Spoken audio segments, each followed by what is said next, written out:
For joining us today. We have a new guest, Sinakiwe, who is a human rights lawyer, joining us for the eTeenz Leadership Program. Sinakiwe, may you please introduce yourself and tell us about yourself, your brief background about what you do, and yeah. Hello, everyone. Thanks for having me in this platform. My name is Sinakiwe. I'm a human rights lawyer. Okay, thank you. So, Sinakiwe, please share with us how your normal day looks like, and what challenges you face on a daily basis. So basically, take us through when you arrive at work, what you do, and then what challenges or what are the key things to note when you're doing the type of job you do as a human rights lawyer. Okay. As a human rights lawyer, I wake up, I go to work. What we basically do is to assist people who are underprivileged. They don't have money to afford their own lawyers, so we provide lawyers. We provide them with lawyer services. So when I get there in the morning, I'll get my file and I'll check what I'm supposed to do for the day. Could be I need to deal with consultations with my clients, or it could be I need to go to court. I think the main challenges that we face in our kind of work is that sometimes because we don't have enough funding, we find ourselves a bit challenged in order to help our clients, because what we usually do is that we are assisting people who cannot afford their own lawyers. And then you find that the other party has a lawyer, and so they have the resources and they have the funds. Us, on the other hand, as much as we know the job, we are used to the court environment. But because we don't have the funding, for maybe say you do your research, then you find yourself just a bit challenged. Otherwise, it's a fulfilling job because you are able to help people who cannot help themselves because they cannot afford to. Okay, sorry to disturb you. So please tell me, why don't you have funding? Lawyers are assumed, or rather presumed, as the most the most richest in the whatever. So why do you say are you working for a government entity, or okay, please tell us why you don't have money to assist your people. Yes, as I've already said, it's a human rights lawyer, so we mostly deal with people who are underprivileged, meaning they don't pay for our services. We render our services for free. So we are either funded by the state or by donors.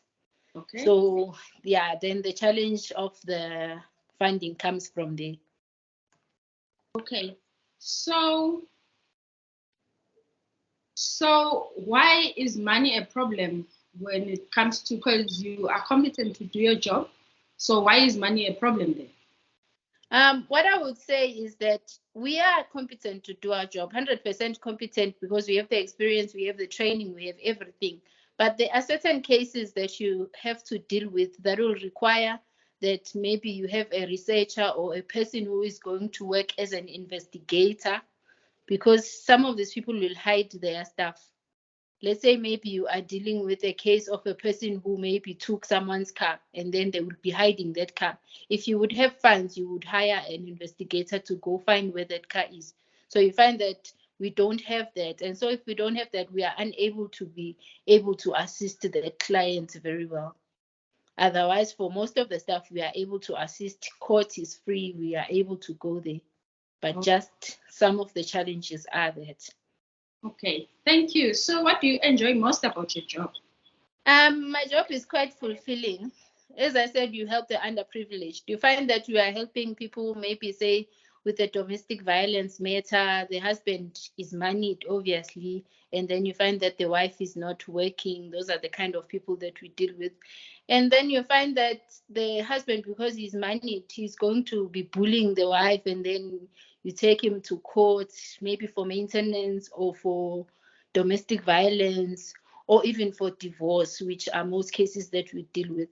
So if you are able to get the rights on behalf of that woman to assist her to get her rights, because if she didn't have a lawyer, no one was going to be able to cover for her rights. No one was going to be able to stand for her. So when you have done that, when you feel like you have gone to court and you have managed to secure her maybe the house or the pension fund, then that is very much fulfilling. So that is why I enjoy my job. When we have done the job at the end of the day, when the client is happy, some of them, they even cry that you have really assisted them. Thank you. That is fulfilling. Okay, that's very nice. Okay, so what subjects choices did you do at school, and which university did you attend to, if you don't mind, and how many years did you spend at university? Okay, I went to UKZN, University of KwaZulu-Natal, Pietermaritzburg campus. It was a 4-year LLB degree. So it's a straight LLB, law degree, LLB.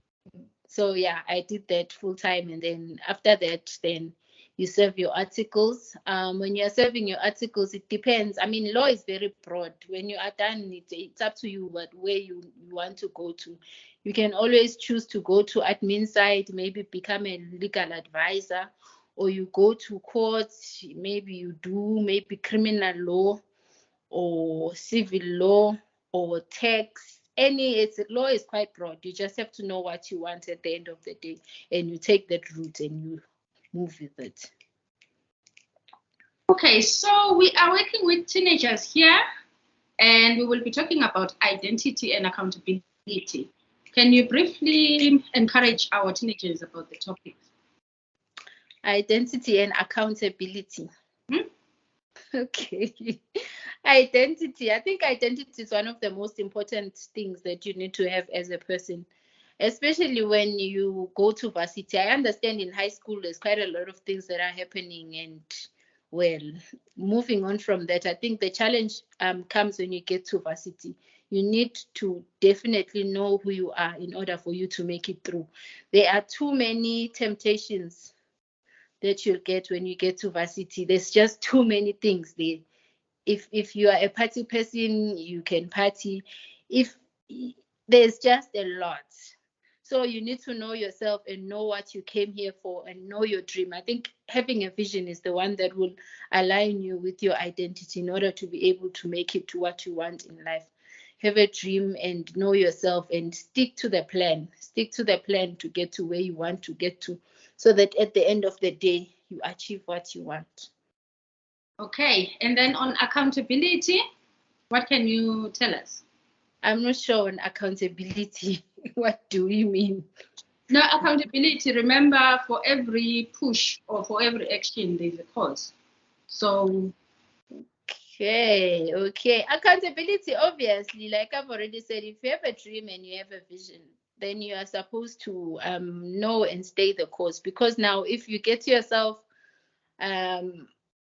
losing your focus, you will find yourself having dropped out of varsity. I remember when I got to varsity first year, I remember I said I did 4 years. First year, there were 500 of us in one class. When we got there, the lecturer said it clear. He said, look at the person next to you and look at the person on the other side. He said, only one of you is likely to make it to the end of the course. So you must choose now if it's going to be you or the person on your right or the person on your left. And it was very true, because when we finished that course, we were only 50 people who graduated. So if you are not going to stay the course, you will lose the road. And when you lose the road, you are going to lose your dreams at the end of the day. That's all there is to it. That's quite interesting. The statistics are quite shocking. However, so lastly, can you give us a quote or a saying that keeps you going, or any word of encouragement you have for the teenagers? Okay, I think being a Christian is the one that is going to ground you. For me, it's knowing that I am not alone. Just that, knowing that God is always with me. That is what keeps me going. Whenever I go through any situation, I know that God is with me. I have that verse, chapter actually, or rather phrase.